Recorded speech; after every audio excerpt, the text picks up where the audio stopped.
Hi everybody, welcome to the channel. Today I want to talk about boundaries. This is something that many people have discovered as of late. Many people already have been working on, and it's this concept of setting appropriate boundaries.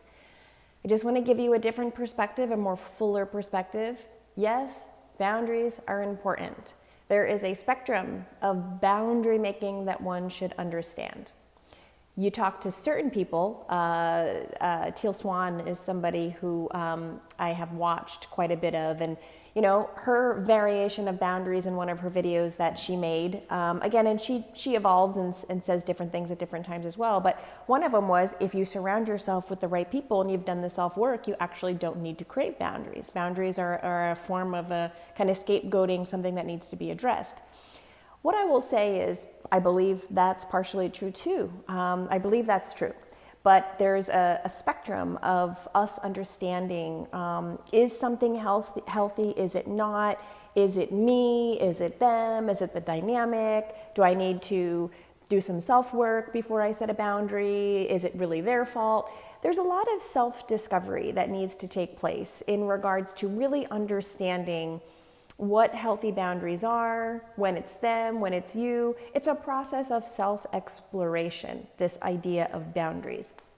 Now, if somebody is overtly abusive, that would be a very direct, simple demonstration of where you need to set a boundary. You need to maybe say no, you maybe need to shift out of the environment, right? But what I'll say is there's a lot of nuance with boundaries as well. There's a lot of things that feel like a slow burn with people, or things that maybe have been going on for many years, but we just weren't aware to the behavior and how it was affecting us until much later. And then often what can happen in those cases is, because the veil has been lifted and we recognize, oh, I think I actually feel crappy because of the way I've been permitting this person to treat me for a long time. And then it can become a little bit shocking when you want to reclaim that power, right? And it kind of looks like, I don't want to talk to you anymore because I'm setting boundaries. And then the other person's like, what? What do you mean? I've been doing everything I've been doing this whole time since I've known you. What has happened now? So there's just a little bit of a spectrum to look at there. And it's all about the personal self and what you explore within yourself and what you express within yourself to help you live a healthier life along your journey. The type of boundaries that I want to talk about today are not necessarily setting the line of demarcation between you and someone else, not you having the authority to draw the line. I want to talk about kind of the opposite perspective, is what are you bringing into other people's space? What are you bringing into an environment? So you might be very good at saying, I need to set a boundary against you. You're unhealthy for me. Or I need to set a boundary. That environment is unhealthy. But meanwhile, you're not being diligent and self-responsible enough to be aware, hey, you know what? I actually show up in environments and I energetically just dump all sorts of toxic information and unhealthy dialectics on everyone else. So my point is, let's just get real and talk about the full story. Is, yes, do we need to set personal boundaries with people and individuals at time? Of course we do. Is it something that maybe it's temporary and we need to do some self-healing on both sides and the boundaries can be lowered? Yes.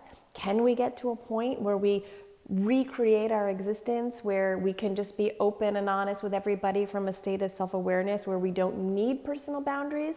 Hopefully, that sounds like a nice, healthy environment to be in.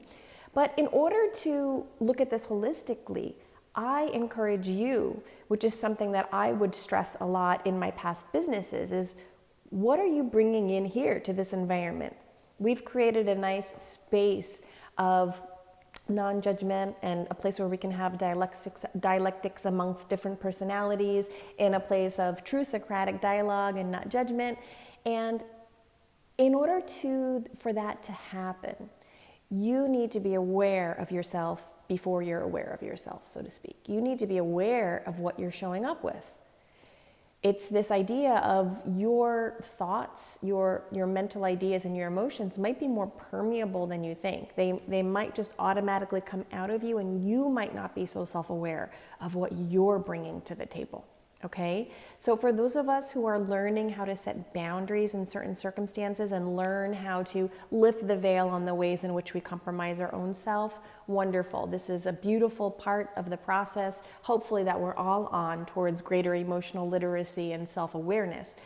But at some point too, you need to really be willing to turn that back on yourself and say, okay, what am I showing up with? How am I dumping my unprocessed or unawareness or displeasure in circumstances or crap onto other people in environments?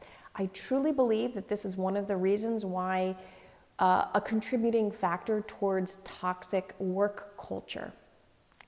I'm not saying woke, I'm saying work, W-O-R-K, and woke, but work.